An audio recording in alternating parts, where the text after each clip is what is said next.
ہم گورنمنٹ ادارے بہتر کر لیں, ہمارے سکولز کہاں پر ہیں.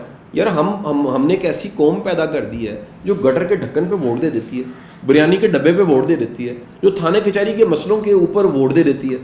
وہ یہ نیشنل نریٹیوز تو بناتی نہیں ہے یا بننے نہیں دیے جاتے. تو اگر یہ نیشنل نریٹیوز ہمارے بن جائیں اور کویشچنز ریز ہونے لگ پڑیں, مسئلے حل ہونے لگ پڑیں گے سر. میں اس لیے شاید یہ بات کرنا چاہتا ہوں کہ ہر فورم پہ یہ بات ہوتی ہے, جیسے میں آپ کے ساتھ کر رہا ہوں اور بڑے بڑے فورم پہ ہوتی ہے, یہ باتیں ان تک کنوے بھی ہوتی ہوں گی, تو امپلیمنٹ بھی انہوں نے کرنا ہے. تو کیا وہ رکاوٹ ہے جس کی وجہ سے ہم پھر بھی گھوم کے دوبارہ زیرو پہ آ جاتے ہیں؟ سر اگین اینڈ اگین سر 20 سال کا ویژن سیٹ ہو جائے, 30 سال کا ویژن سیٹ ہو جائے, نیا آنے والا وزیر, نیا آنے والا سیٹ پہ شخص, نیا آنے والا وائس چانسلر اس ویژن کو سامنے رکھ کے چلے. پرابلم یہ ہے یہاں پر ایک پرسن آتا ہے, وہ اپنی لابی بلڈ کرتا ہے, وہ اپنی لابی کے ساتھ چلتا ہے. اس کو تو پہلے وہ مخالفت پہ اپنی انرجی لگاتا ہے, پچھلا غلط. وہ نیا کام تو تب کرے گا جب ویژن ہوگا اس کے پاس. آگے جانے کے لیے پیچھے سے تعلق منقطع کرنا پڑتا ہے. ہم کہیں رک جائیں اور سوچ لیں ہم نے آگے جانا ہے. اگر آگے جانا ہے ایک ویژن بن جائے قوم کا, اداروں کا, شعبوں کا, کہ ہمارے یہ ویژنز ہیں, اور ان ویژنز کو فالو کر کے ہم کہیں پہنچ سکتے ہیں.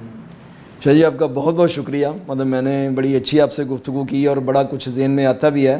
تو یہی ذہن میں آتا ہے کہ اللہ کرے جو ہمارے ارباب اختیار ہیں ان کے ذہن میں یہ والی چیز آ جائے اور وہ اس حوالے سے ہماری قوم کو جو ہے وہ امید دے سکیں. میں تو بعض کا بڑی جگہ پہ کہتا ہوں کہ مجھے بڑا اچھا لگتا ہے کہ ہمارے جو موجودہ وزیر اعظم ہمارے اپوزیشن لیڈر کو بیرونی دنیا کے دوروں پہ بھیجے, وہ اس کو دیکھیں. تو یہی وی این کی بات ہے کہ ہم آپ والی بات کہ ہم آتے ہیں تو اپنی ساری انرجی پچھلے کی مخالفت کے اندر لگا دیتے ہیں.